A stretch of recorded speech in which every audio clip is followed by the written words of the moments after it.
Hello, BookTube friends. How are you? I hope today finds you well. Thank you so much for landing on my channel, The Grape Jelly Library, where we love to talk about books. My name is Flo or Flossie, whichever you prefer. Today, we are going to talk about some of the recent reads I have completed and maybe just shoot the breeze a smidge.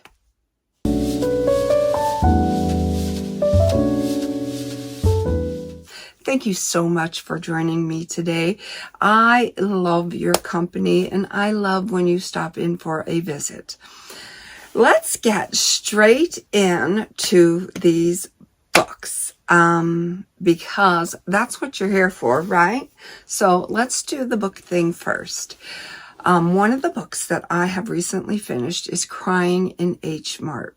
The reason why I chose this book is because most of the booktubers that I watch have read this memoir by Michelle Zauner, who has an indie rock band called Japanese Breakfast. I am not familiar with that. But it didn't matter to me because I love the story of your life. And if you want to tell me about it, then I am going to do my darndest to reach out for your memoir and just see what you want to tell me. All right. So Michelle tells of her childhood and her teenage years and then her early adult life. Through her eyes and what it was like to be Korean American, growing up feeling like an outsider, always feeling like the different one. And when she got to high school, that's when, without even trying, she began to lose her ethnicity. And her mother had very high expectations of her and how difficult it was to live up to expectations. And every time she was just being herself and she did something that her mother didn't approve of, her mother was sure to call her out on that and, address her to correct that. That's a very, very difficult life to lead. It's almost as if you're not, well, it is. You're not being true to yourself and you're living your life for someone else. We have to say, I know my mother means well, and I know my mother wants the best for me, but my mother also has to let me be me at whatever cost, that comes at. Acceptance. So I guess that's the big thing.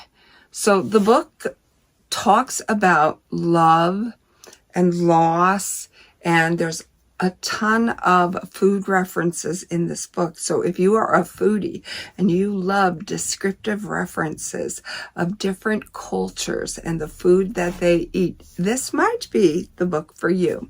I have to say, I am not a foodie, but I definitely enjoyed all of the different palettes that they put together. My wheels were turning and I was very much imagining what those food dishes would look like. It talks of how Michelle spent some very valuable time at her beloved grandmother's house in Seoul, and how it was there that she truly bonded with her mother over late night suppers or midnight snacks. Let's just face it, it's not. Some mother-daughter relationships or parent-child relationships aren't very easy, and I chose to read this to see what her take on that dynamic would be, and also because a lot of YouTubers that I watch read this memoir and have said nothing but good things about it.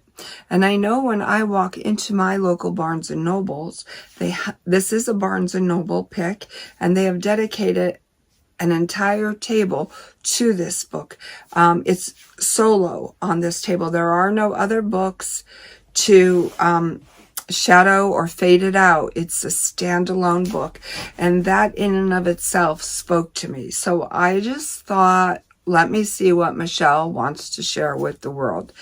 And I'm going to say it didn't knock my socks off like some memoirs did or do.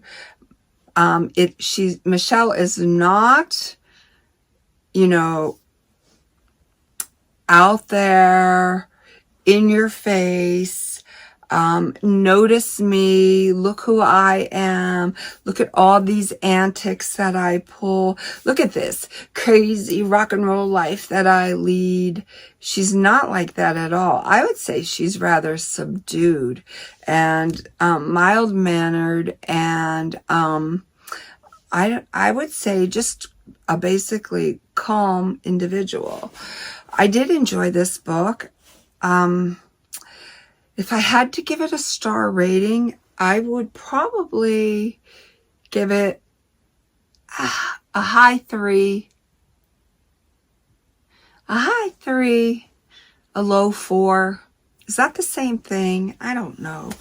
I would have liked a little bit of spark. There's a part of me that is a thrill seeker, and it wasn't a thrilling memoir, but it was definitely a memoir that I could relate to. I would recommend reading it. The memoir teaches us what it's like to learn extremely valuable lessons in life. It wasn't until her mother was diagnosed with cancer that she actually unknowingly or without even trying began to embrace her Korean American culture.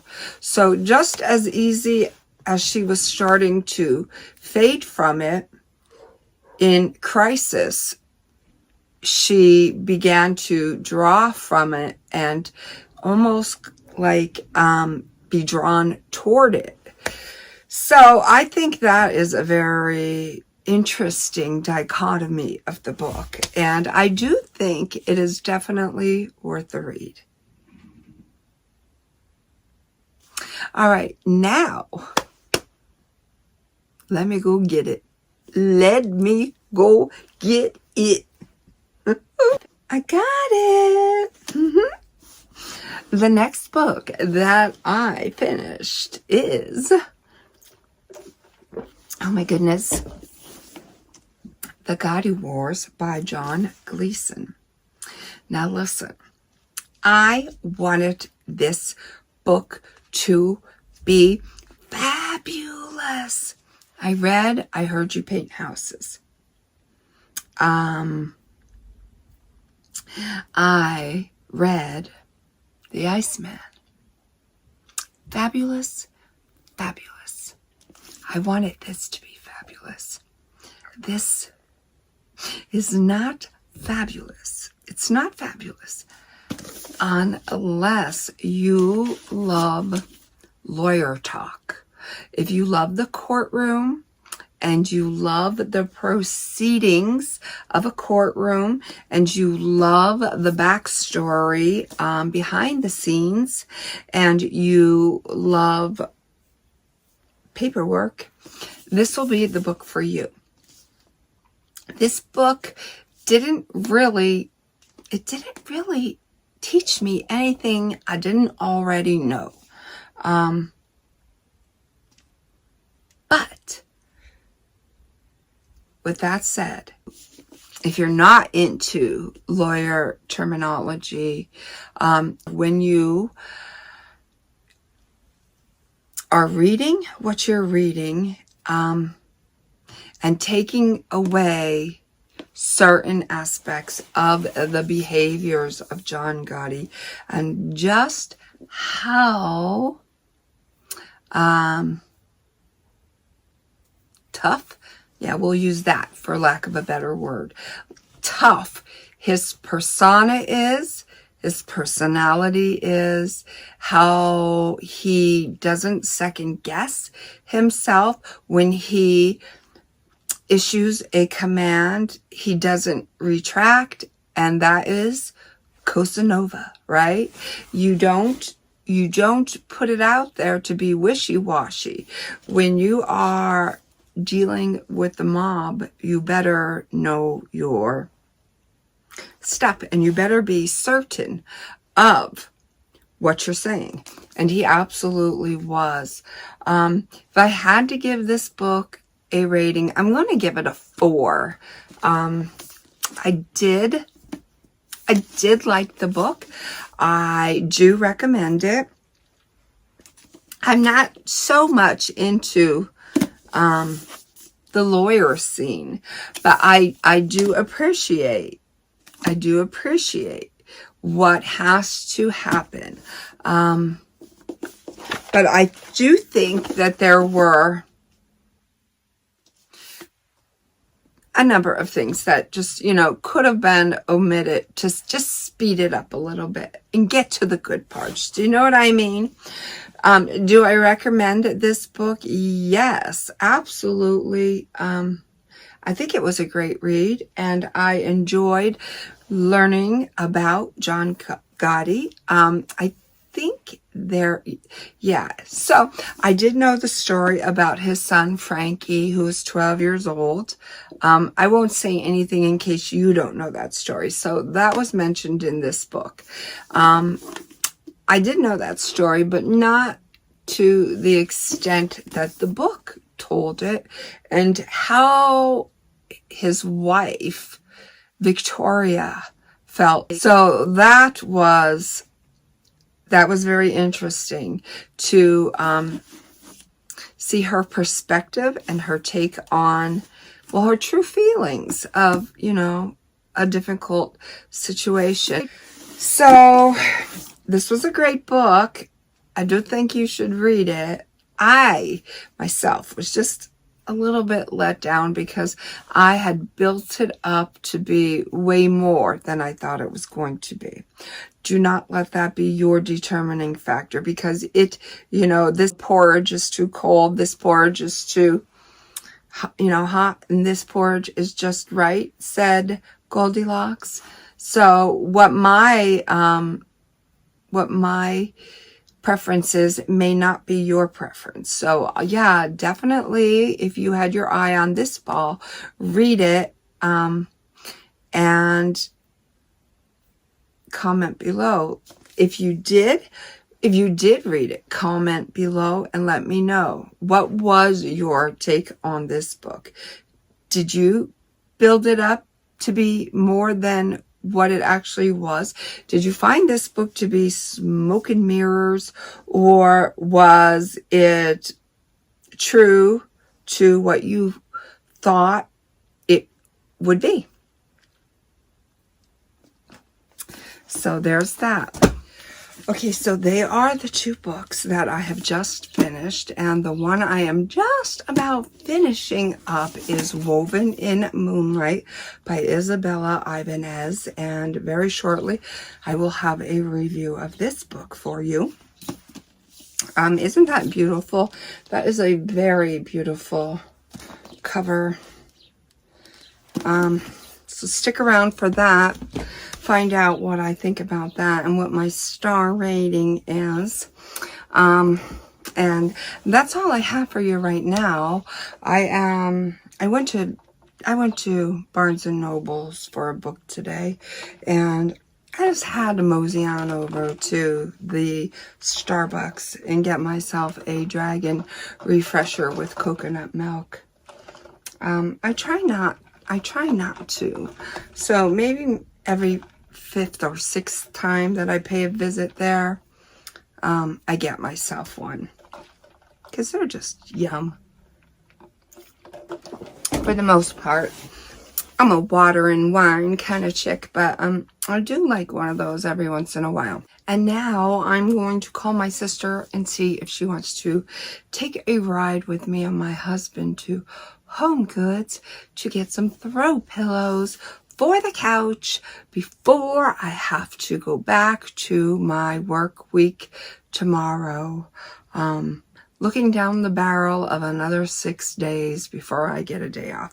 Today, I did have a day off, and it was jam-packed with things that were super relaxing and fun to do. I hope that you make time for relaxation and fun in your creative world. I say create it because, you know, that's what I do. I create my own world. I create my own happiness. Happiness is an inside job. But anyways, that's all I have for you today, friends. Thank you for joining me. And until my next video, I love you. Be well, be good, be reading, and may all your book dreams come true.